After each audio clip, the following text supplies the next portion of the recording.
Bien, merci Monsieur le Président.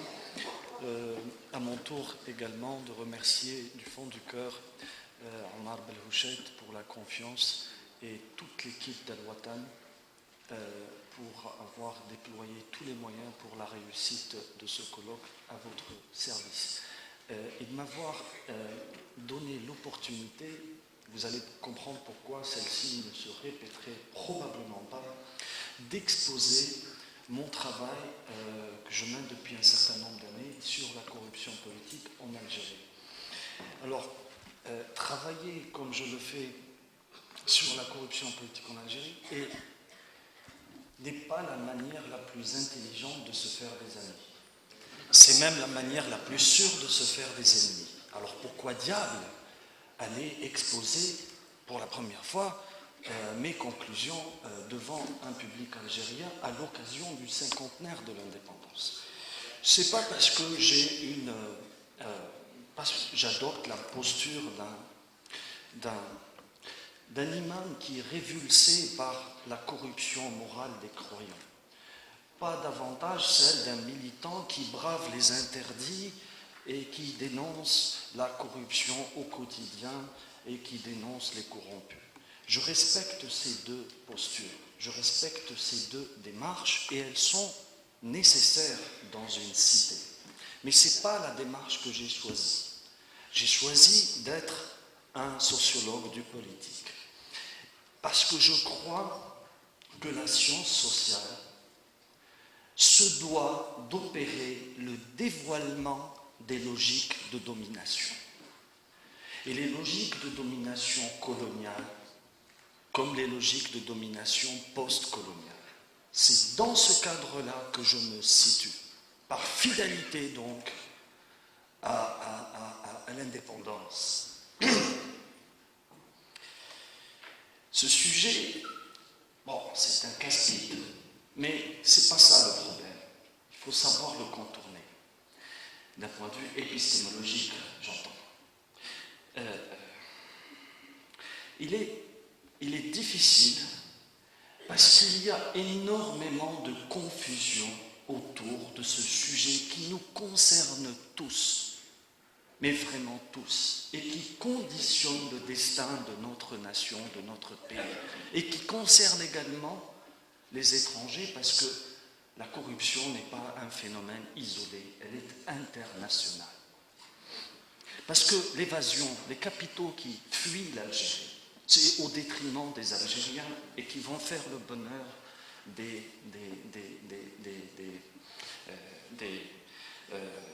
banques étrangères et des paradis fiscaux. Donc, il y a une dimension internationale qu'il faut placer d'entrée de jeu au cœur de la réflexion sur la corruption. L'ennui, c'est que cette corruption-là, avant on n'en parlait pas seulement en Algérie, sur la scène internationale, il a fallu attendre Watergate pour qu'on assiste d'abord aux États-Unis à un boom sur les études sur la corruption. On a assisté à un véritable boom en sciences politiques, en sociologie, en sciences économiques. Mais ce boom est resté vraiment dans la science politique plutôt anglo-saxonne et américaine. En France, il y a très très peu de travaux sur la corruption. Très peu, on peut les compter sur les doigts d'une main. En Algérie, c'était tabou. Et puis, à partir des années 2000, on en parlait occasionnellement pour écarter un concurrent. Monsieur Zagar, tel général, à tel moment, etc. Et à partir de l'affaire Khalifa, moi j'ai commencé à travailler sur la corruption à partir de 2002. Et je constate l'évolution, je vois qu'on en parle énormément, mais dans la confusion. Et cette confusion participe des logiques de domination. D'où ma démarche de dévoilement des logiques de domination. Alors, je pars à partir de quoi? Sur quelle base je vais vous présenter ce travail? Sur quelle base? Sur la base d'un matériau. Ce matériau, c'est une enquête de terrain que je mène depuis 2002, dans différents sites, dans Wilaya d'Algérie, des municipalités dont je ne dirai pas le nom, dans le sud et à l'est. J'ai travaillé sur une sociologie de la corruption locale. C'est comme ça. Je n'avais pas l'ambition de le faire au départ. Je travaillais sur le clientélisme politique. Et puis, dans le terrain, je rencontre l'Ashkar, ce que les Algériens disent l'Ashkar. Et je la vois dans les mécanismes électoraux. Et alors, je me dis, wow, c'est là qu'il faut aller voir. Ensuite, je monte, micro, mezzo, au niveau départemental, gouvernement du Grand Alger, dont personne ne parle, d'autres wilayas. Puis, je monte encore les affaires de grande corruption. Khalifa, Brown Root Condor, si j'ai le temps, je vous en parlerai. Ça, c'était la première séquence.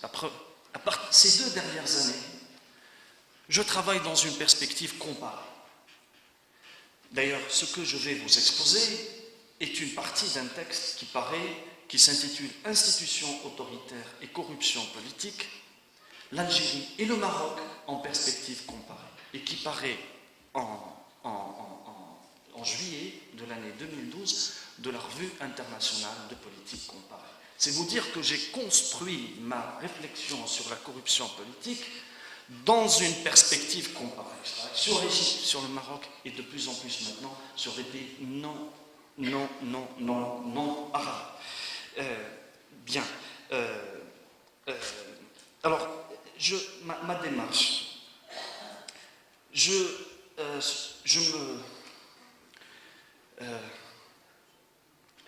dit, il y a un boom sur les études sur la corruption. Il y a un boom. Il y a une démarche qui s'est imposée. Cette démarche globale, qui s'est affirmée à la fin de la guerre froide, elle est d'inspiration néolibérale. Elle réduit la corruption au pot de vin. Les pots de vin sont une forme dominante de la corruption, mais elle n'est pas la seule. Et se focaliser sur les pots de vin, c'est oublier les conflits d'intérêts, c'est oublier l'extorsion, c'est oublier le népotisme. Donc, je vais me distinguer par rapport à ces études quantitatives qui parlent de niveau de corruption. Il est très difficile de mesurer un niveau de corruption, très difficile de le quantifier. Comment voulez-vous, d'une part. D'autre part, prenez 2 montants équivalents de pots de vin. 2 montants équivalents de pots de vin. On va dire $1 million. L'un qui est prélevé dans un système où la corruption est la norme et la règle, et l'autre dans un système où la corruption est plutôt l'exception. Est-ce qu'on peut l'interpréter de la même manière? Non. Donc il faut aller au-delà et analyser les institutions politiques. Parce que la corruption n'est pas quelque chose d'isolé. Elle a besoin d'un environnement institutionnel. Et ce qui est perdu de vue, c'est exactement ça. Et ça participe d'une logique de domination. On ne veut pas voir ce qui est au cœur du problème. Donc, alors, il y a la clé qui s'impose, c'est la variable indépendante régime politique. On va voir autoritarisme, démocratie, totalitarisme, et on voit, c'est l'évolution. Cette approche est pertinente. J'ai même commencé comme ça. Mais il faut aller au-delà. Pourquoi? Parce que je constate que la corruption existe même dans les démocraties. Donc, il faut affiner. C'est pour cela que je parle d'institutions politiques. Bien. Deuxième démarche, elle s'oppose également par rapport à un deuxième paradigme dominant. C'est celui de l'État rentier, ou ce que les autres appellent la malédiction du pétrole, la malédiction des ressources. J'avoue, toute honte bue, que moi-même j'avais été séduit un moment par cette démarche et j'avais été le propagandiste en Algérie, j'ai dans mes écrits, etc., pour expliquer la rente. Mais je constate que la corruption existe dans les États non rentiers. Donc il faut chercher le problème autrement. Puisqu'elle existe dans les États non rentiers, donc elle n'est pas liée à la rente. Donc il faut poser le problème autrement. D'où le renversement de perspective que je fais. Les institutions au centre de la réflexion. Bien. Alors, qu'est-ce que je vais essayer de démontrer ici? Premièrement, la première thèse. La corruption politique s'est posée dès les fondations institutionnelles. C'est très important. Je l'ai mis en italique. Dès les fondations institutionnelles du régime comme le pendant de l'ordre autoritaire. C'est très... alors, j'ai oublié de dire dans mon matériau, il n'y a pas seulement des enquêtes terrain, il y a des entretiens approfondis. élus locaux, taïkoun, etc., mais également 2 anciens gouverneurs de la Banque d'Algérie, un ancien ministre de la Défense, des ministres de l'économie, d'anciens chefs de gouvernement, etc. Donc il n'y a pas que ça.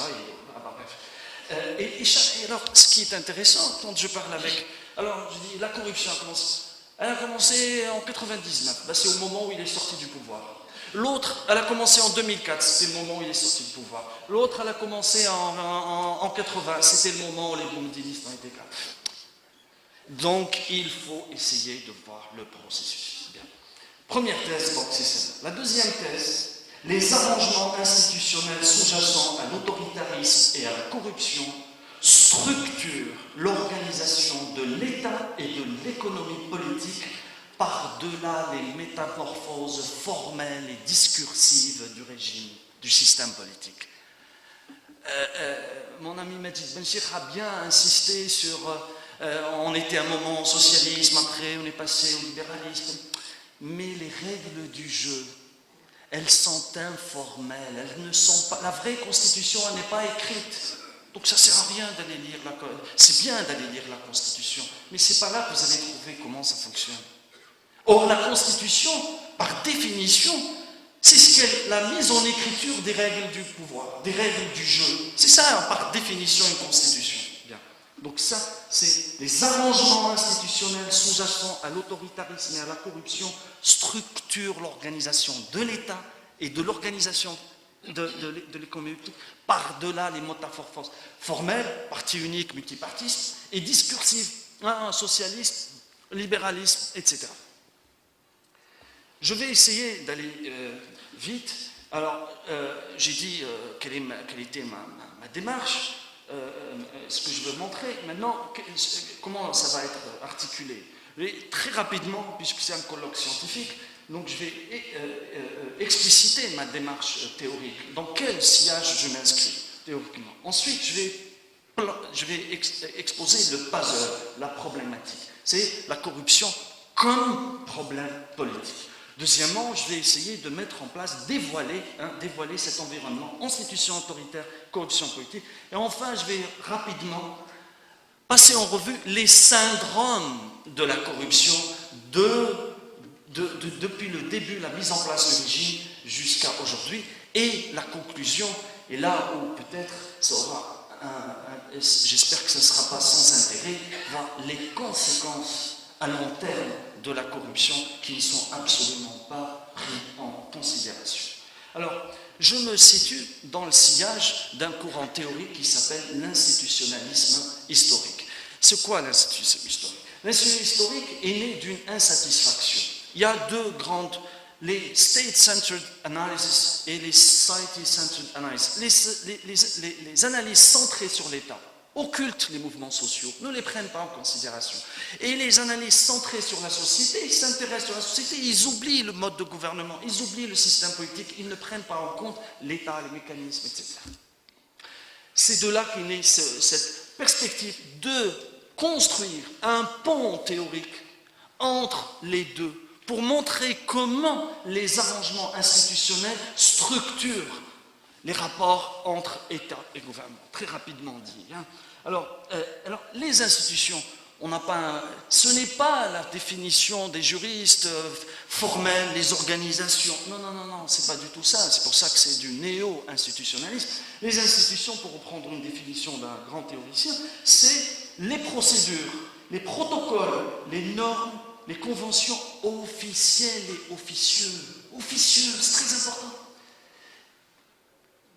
Inhérent à la structure organisationnelle de la communauté politique et de l'économie politique.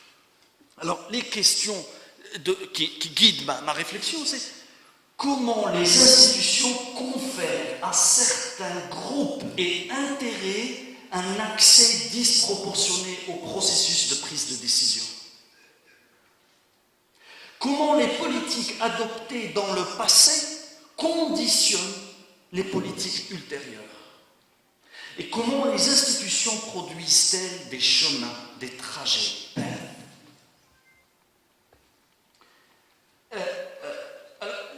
Dans ce courant, il y a quelques concepts fondamentaux.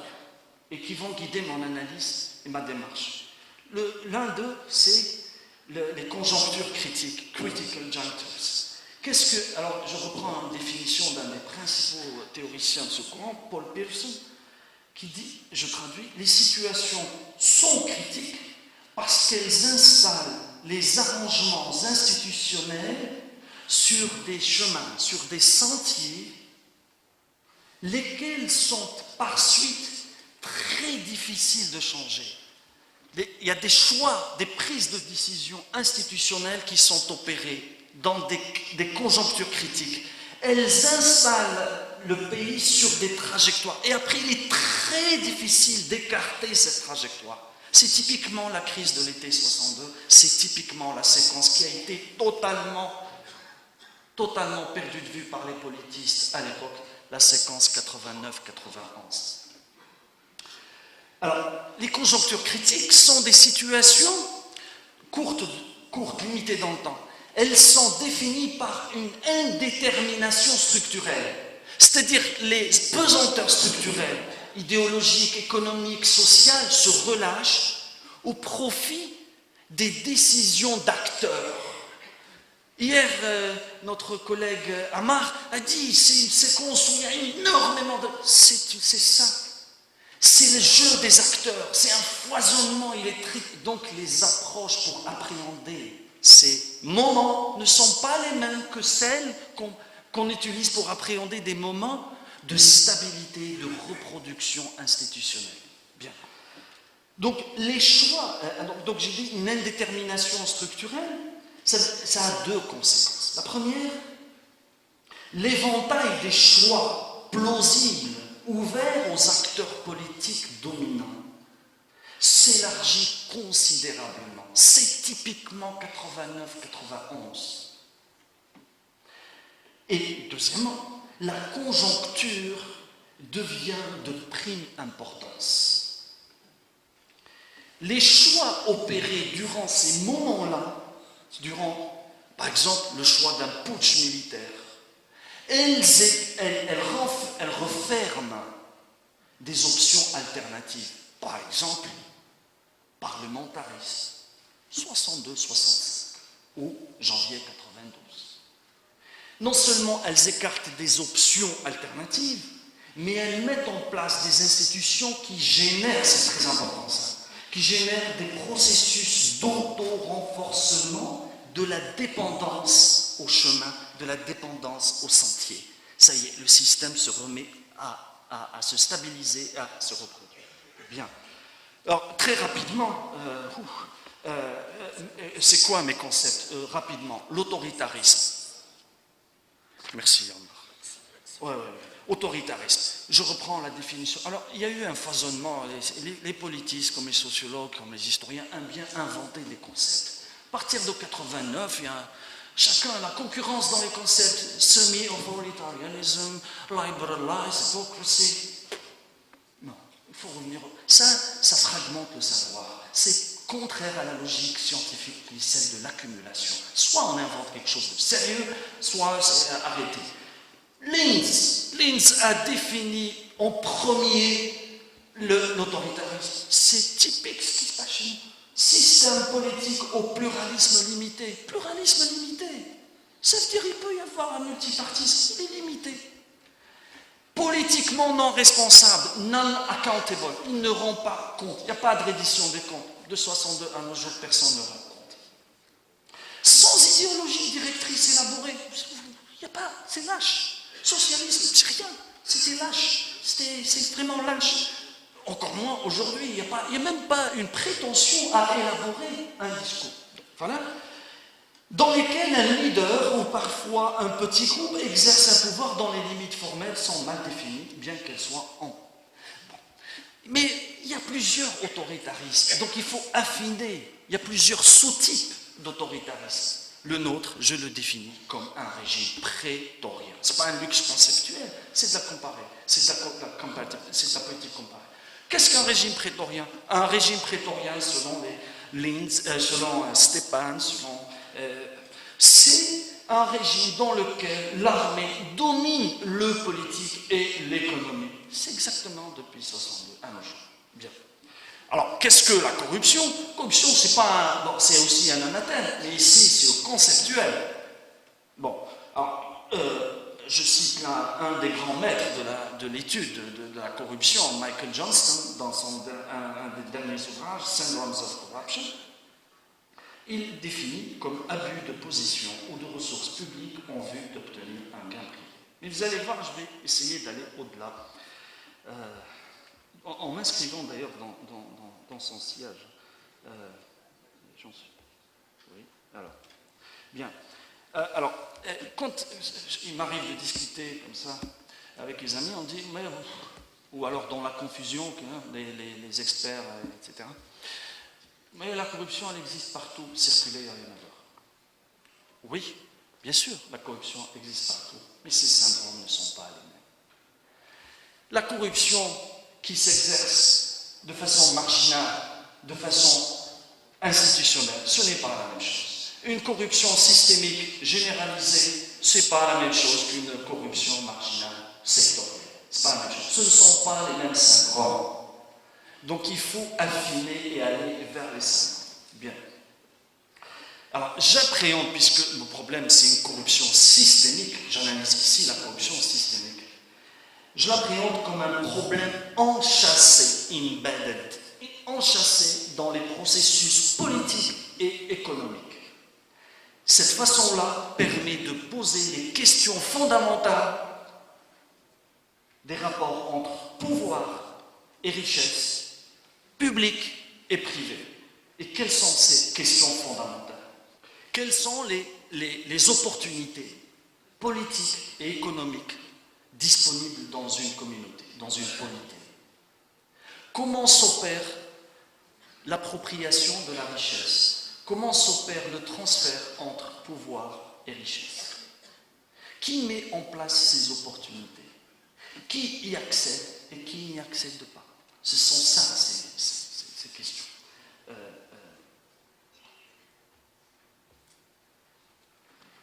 Alors, rapidement, je vais aller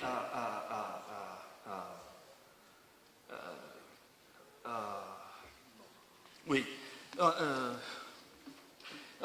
Bon, ça a été dit, ce n'est pas la peine de répéter. Je vais aller donc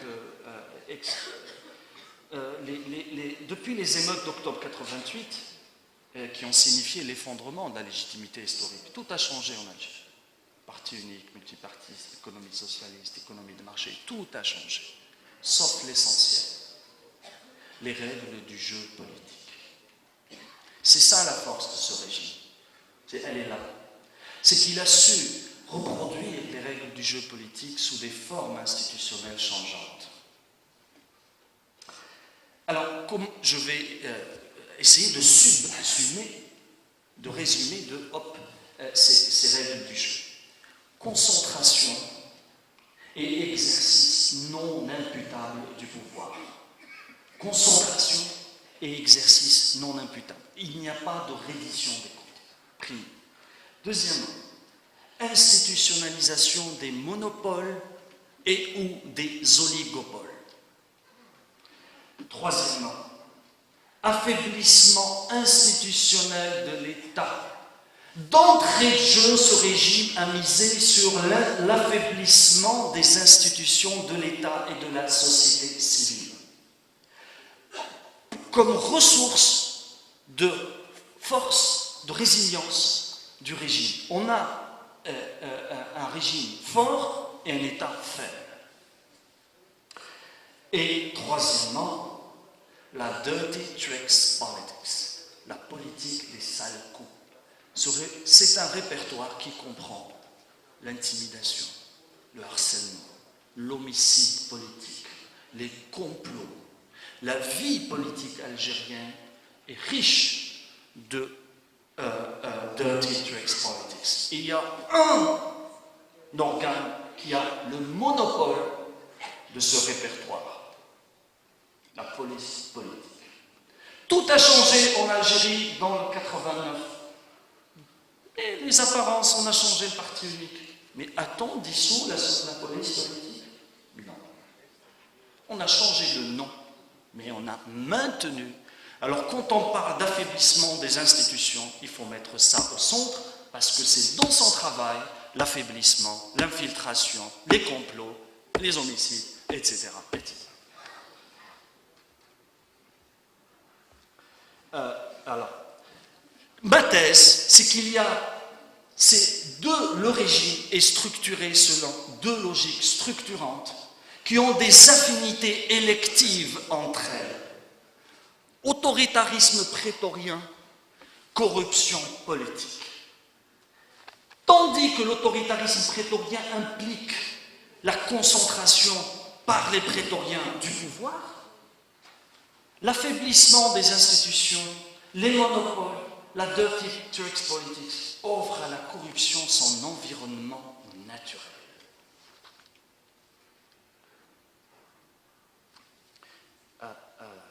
Alors, je vais directement, donc j'ai déjà fait poser les questions comment les arrangements institutionnels et les intérêts en compétition influencent-ils les processus d'accumulation du pouvoir et de la richesse. Les institutions de l'État sont-elles à l'abri ou au service des groupes d'intérêts privés? Quels sont les liens entre, d'un côté, le type de régime? Enfin, c'est ça les questions de...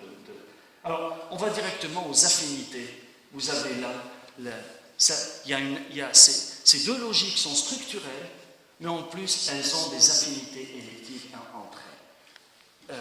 Et ça nous donne un engrenage. Ordre prétorien, pour fonctionner, il a besoin de l'affaiblissement des institutions de l'État et de la société civile. Et ce couple offre l'environnement idéal à la corruption politique, à la corruption systémique. Alors, je passe maintenant au syndrome très rapidement. J'en ai élaboré, construit 5. L'époque 62-65, et je fais exprès. Oh là là là.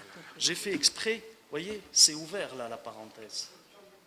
Ça veut dire que ça ne commence pas le 1er janvier de l'année 65 et ça se termine. Donc là, c'est bien. Donc la corruption des factions, elle est horizontale et elle concerne l'élite politique. C'est des factions en concurrence. On en a parlé hier, les factions en concurrence pour la prise de pouvoir en 60. Ensuite, vous avez le système se stabilise, il y a le système prétorien accomplit il se met en place, c'est la corruption de patronage. Il y a un patron au sommet et c'est une corruption de type patron-client, qui devient pyramidal. C'est le système se stabilise, à part la petite secousse de 67, une tentative mal préparée, mal conçue, etc. Et le système se stabilise. Il connaît une remarquable stabilité jusqu'à la déflagration de 88. Corruption de patronage. Donc là, vous voyez, je ne fais pas de distinguo entre... Il n'y a pas de changement quand on change de Boumediene à Chebli. Dans la structure, il n'y a rien qui change. Ce qui change, ce sont les réseaux de corruption et les patrons ce que Mancourt Olson, grand sociologue américain, appelle sedentary bandits and rogue bandits. Les bandits sédentaires et les bandits vagabonds. J'y reviendrai. Ensuite, on a cette conjoncture critique qui est absolument fondamentale et les politologues là n'ont rien vu. Ils ont vu armée intégristes. Ils n'ont pas vu que la bataille se jouait au sommet entre réformateurs et guardians, tenants du système. Parce que la bataille était le démantèlement des institutions. Et ça n'a pas été vu. La confusion y participe également. Ensuite, on bascule dans une corruption-violence. On dit souvent que la corruption est une alternative à la violence. En Algérie, elle opère. Mais l'autre logique également opère, c'est que la corruption avait besoin de la violence, parce que de la privatisation de la violence. C'est un écran de fumée qui a permis d'opérer un transfert de richesse extraordinaire, plus important peut-être, ou au moins égal à celui opéré en 62 dans le partage du butin colonial entre seigneurs de guerre, marchands d'armes, etc. Puis là, qualitativement, on passe à un autre syndrome qui court jusqu'à nos jours. C'est là, on se cherche. Est-ce que corruption de tycoons, on va vers des oligarques Il y a une prétention maintenant de certains de s'asseoir en oligarque à la russe. Bien, alors très rapidement, en 62, la corruption, elle s'est posée comme une ultima ratio. Et donc la transition, quand elle se fait, c'était une bagarre pour se réapproprier les réseaux, mais la structure reste globalement les mêmes. Il me dit, conclue s'il te plaît. Non, je vais quand même parler quand même de la période. Non, je ne veux pas abuser, mais juste une.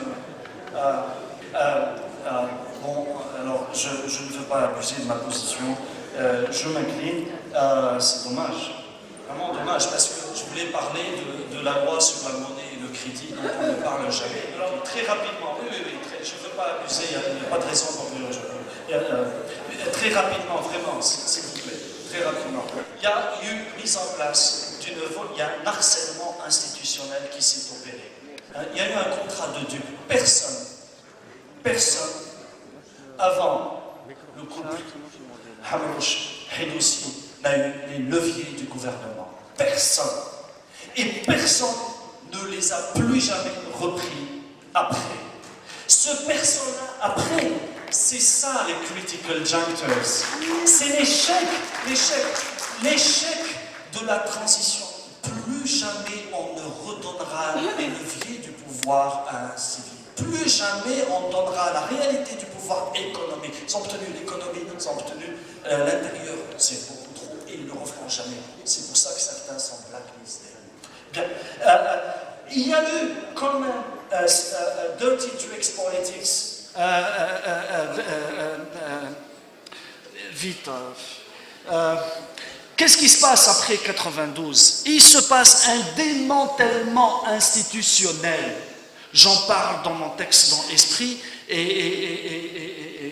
également dans le livre qui va paraître en octobre prochain. Un démantèlement institutionnel.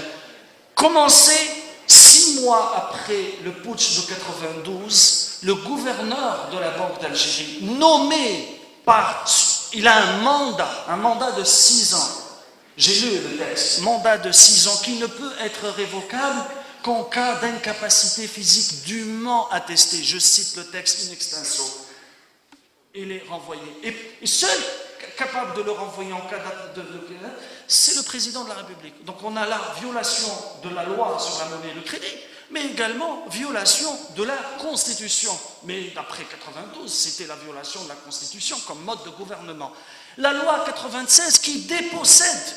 On a nommé un gouverneur de la Banque d'Algérie en violation de la loi. Donc d'entrée, il est faible. Il est tributaire des prétoriens qui l'ont nommé. Mais même ça ne suffit pas. En 96, ils vont mettre une circulaire qui va déposséder le gouverneur de la Banque d'Algérie de la capacité de porter plainte. C'est désormais le ministre des Finances. On va donner J'ai calculé le nombre des ministres des Finances depuis 92 à 99 à jour et celui des chefs des gouverneurs de la Banque d'Algérie. Vous pouvez le faire. C'est disproportionné. Les ministres, on peut les nommer, les révoquer, il y en a une dizaine. Donc, vous voyez les logiques. Et en 2001, une nouvelle équipe arrive au pouvoir, elle achève ce processus d'affaiblissement. La Banque d'Algérie, c'est la banque des banques. L'affaire Khalifa ne peut pas se comprendre si vous ne comprenez pas comment la banque des banques est complètement verrouillée, ne peut absolument rien faire. C'est l'exercice d'influence. C'est l'exercice d'influence dont je parlais. Je vais aux conclusions. Les conclusions, parce que la corruption, à long terme, elle crée des effets dévastateurs. Alors, je vais quand même les rappeler, parce que ça, on ne le dit pas. Comment ça marche? Alors, je voulais exposer... je reviendrai sur... la fabrique des tycoons et la fabrique des magnats. Conséquence, la corruption, processus mis en place dès les fondations du régime, a achevé de coloniser l'État. La corruption généralisée, les économistes étaient naïfs dans les années 60, y compris les politologues, ils pensaient que la corruption avait des positions positives. Elle pouvait court-circuiter les lenteurs bureaucratiques. Que nini, la corruption, elle a intérêt à augmenter les procédures administratives parce que vous êtes dissuadé, vous allez passer 3 ans, vous n'êtes même pas sûr d'avoir votre papier, donc vous allez directement au monsieur responsable de la corruption et vous versez le pot de vin et vous obtenez votre... Donc vous voyez, c'est la corruption systémique qui gangrène les marchés publics préside au choix des opérateurs économiques. On ne choisit pas Brown & Root comme ça. Il y a une littérature aux États-Unis sur Brown & Root. C'est une histoire d'influence et de corruption. Lyndon Baines Johnson, LBJ, le président Johnson, ne doit sa carrière à la corruption de Brown & Root. Et on ne l'a pas ramené en 99, contrairement à ce que croient certains. Mais en 92, et j'ai enquêté avec le ministre de l'énergie de l'époque, il m'a dit qui a ramené, comment il y a une volonté d'acheter le soutien international car Brown & Root est lié à la dynastie des Bush. Et c'est pour ça qu'en 99, Dick Cheney était de 95 à 99 CEO, PDG de Halliburton et devient vice-président des États-Unis. Et vous voyez là l'explosion des marchés de Brown & Root Condor. Dans les éléments de langage qu'on a donnés à la presse, ces deux, Brown & Root, on n'en parle pas, et le partenaire prétorien, on n'en parle pas. On ne parle que d'un seul. Tout ce qui a été dit est juste sur le ministre de l'époque, mais c'est une partie du tableau. Il faut voir les autres parties du tableau. Bien. Donc, le choix des Chinois, le choix de tel ou tel opérateur, il préside. C'est pour ça qu'il y a autant de surfacturation, autant d'évasion des capitaux. C'est un système. Ce que les gens n'ont pas vu, c'est qu'elle préside à la politique de développement. C'est pire encore. On sait, mondialement, on sait que les travaux publics sont un moyen de faire de la grande corruption. Alors, il y a des projets, les Algériens se demandent, mais pourquoi on fait ces projets? Il n'y a pas une grande utilité, l'utilité elle est ailleurs. Bien. Khalas, la dernière, et c'est la plus importante parce que vraiment, c'est la dernière, je promets, c'est la dernière. La corruption, par définition, c'est une loyauté à un groupe, à un réseau. Il faut loyauté. Il faut préserver le silence. Il y a un mur de silence, il y a une loyauté. Cette loyauté, elle n'est pas à la société. Elle est au groupe qui constitue le réseau de corruption. Vous avez donc une fragmentation. C'est pour ça que la confiance sociale, social trust en Algérie, il y a tant de méfiance entre Algériens. Je n'explique pas seulement par ce facteur, mais les conséquences à long terme de la corruption érodent la confiance politique. Ce régime a un déficit de confiance. La population ne lui fait pas confiance, même dans les choses les plus élémentaires. Et ça, c'est beaucoup en raison de la corruption généralisée. Et ce n'est pas seulement la confiance de la population à l'égard du gouvernement, mais aussi, et je conclus par dire, la corruption profite à une minorité. Elle enrichit les plus riches, ceux qui ont well connected, ceux qui ont des réseaux, qui sont introduits, les indomlectifs comme on dit. Et elle appauvrit les plus pauvres. C'est pour ça que les jeunes sont dans cette situation de détresse. C'est pour ça qu'il y a tellement de disparités, alors qu'il y a autant de ressources. Ça, c'est pas vu. Voilà, alors...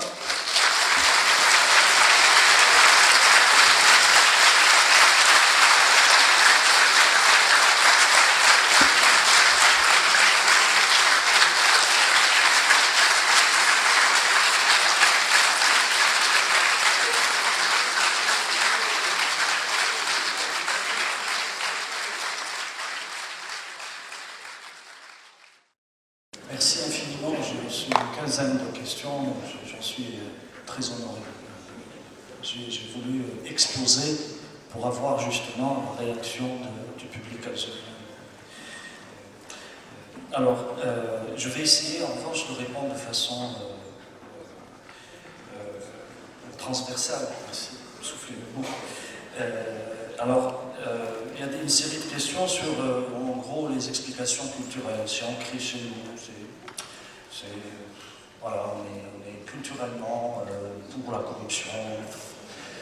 Moi, c'est justement ce travail veut déconstruire l'explication culturaliste et également l'explication par la ressource. Il essaie de montrer que la corruption existe même dans les États non pétroliers. Donc, il faut chercher ailleurs l'explication. Et c'est pour ça que j'ai placé l'explication de façon qualitative sur les institutions politiques. Ce que je me suis rendu compte dans l'article que j'ai publié dans la dernière livraison de la revue française de sciences politiques, qui s'appelle Réexamen critique des théories de l'État rentier et de la malédiction de ressources, j'ai analysé des pays, en basant sur les travaux de collègues, des pays qui ont fait de pétrole une ressource de développement. Donc le pétrole n'est pas en soi réfractaire ni à la démocratie, ni au développement. Donc pourquoi certains États ont su utiliser les ressources naturelles pour construire des institutions fortes? Ça veut dire quoi une institution forte? C'est celle qui défend les droits des citoyens, qui assure l'égalité des citoyens devant la justice. C'est ça les institutions fortes.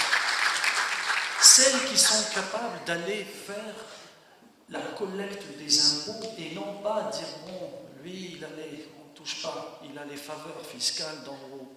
C'est pas ça. Donc, voilà. Donc les institutions politiques permettent de. Et alors la question par où ça a commencé, etc. C'est pour ça que j'analyse. Je ne prends pas la définition statique de la corruption comme étant une violation des normes légales. Je me rends compte qu'il y a des lois qui protègent la corruption. Donc, il faut dépasser la définition légaliste, formelle, juridique. Il faut aller vers autre chose.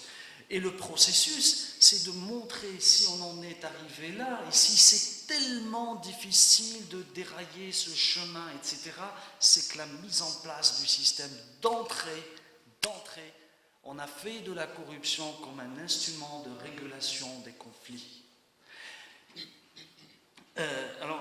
Ça m'amène à la question sur l'usage de la dirty tricks politics par la manipulation des islamistes en janvier 91. Oui, je prends Sid Ahmed Ghazali, qui est un allié et qui sait de quoi il en retourne, il sait de quoi il parle, était un allié des prétoriens. Il le dit, ça a été dit dans un numéro vraiment très important dans Al-Khabar Hebdo à l'époque, je crois. Je peux vous donner la référence exacte. Tous les partis politiques ont été créés par le système, à l'exception du FFS, et il ajoute même une partie du FIS. Il sait très bien de quoi il parle, puisque le ministre de Travail de son propre gouvernement en 92 est issu, c'est le chef de l'organique du FIS. Je ne parle même pas des Marani qui sont devenus sénateurs, etc. J'avance. La corruption est un instrument politique. Elle a permis de neutraliser, d'écarter, de discréditer dès 62, de créer le noyau du secteur privé par transfert de rente. Et elle a aussi permis de fragmenter l'opposition. Et le FIS, on est la nébuleuse islamiste, a été... il y a des figures importantes de cette mouvance à qui on a donné des issues d'enrichissement dans l'import-import, on les connaît, et ceux qu'on ne connaît pas. Et également, c'était une technologie politique, la pénétration du marché informel pour pénétrer les réseaux de ravitaillement, de financement de la guérilla islamiste. Donc, c'est aussi une façon, et ça a donné quoi? Parce qu'il y a une question sur la couche moyenne, religieuse, etc. Je pense qu'il y a eu une hybridation qui s'est faite dans les années 90. Cette hybridation, c'est la rencontre entre corruption et fondamentalisme. On a enfanté quelque chose qui s'appelle le fondamentalisme de marché. Et c'est wahhabisme et argent facile, et ça donne le modèle Dubaï qui fascine le temps, etc. Ça, c'est une hybridation qui a été voulue pour lutter contre un des répertoires utilisés pour lutter contre la mouvance islamiste. Et ces gens-là, ils sont apolitiques. Donc, puisqu'ils prospèrent, ils ont le droit d'acheter des 4x4 somptueuses, de faire... Donc voilà, donc, ils ne posent pas le problème politique. Tant que vous ne posez pas les problèmes politiques, vous avez le droit de prospérer. Et c'est un contre-modèle qui permet de lutter contre ces islamistes qui posaient le problème, qui voulaient s'emparer du pouvoir. Bien. Une très bonne question m'a été posée sur le caractère structurel. Le régime, le système ne peut plus fonctionner sans corruption. Il ne peut plus fonctionner sans corruption. Dernière question sur les institutions. J'ai dit que la faiblesse des institutions était un mécanisme de pouvoir. La force des institutions, c'est l'appareil prétorien. Donc on a une sorte de... C'est pas un paradoxe. On a une configuration où le régime est fort. Il y a j'ai parlé au sujet de l'institution prétorienne et de État dans l'État. C'est pour répondre à un collègue américain qui a parlé de Sonatrach comme État dans l'État. Non, c'est pas Sonatrach qui est l'État dans l'État, c'est l'institution autoritaire qui est l'État dans l'État. C'est une enclave institutionnelle. Alors, les institutions, peut-on lutter contre la corruption, etc. Bon, je vous donne un exemple. Le Conseil de la concurrence, il a été mis en place par l'ordonnance Souzarwell. Il voulait lutter contre les prétoriens. Il a mis en place une institution, l'ordonnance 95-06 du 25 janvier 95 relative à la concurrence. Elle plafonne la concentration à 30%. En 2003, je ne sais pas ce qui s'est passé, ils ont voulu l'augmenter à 40%. D'accord. Mais de 95 au jour, à l'heure où je vous parle, le Conseil de la concurrence n'est pas mis en place.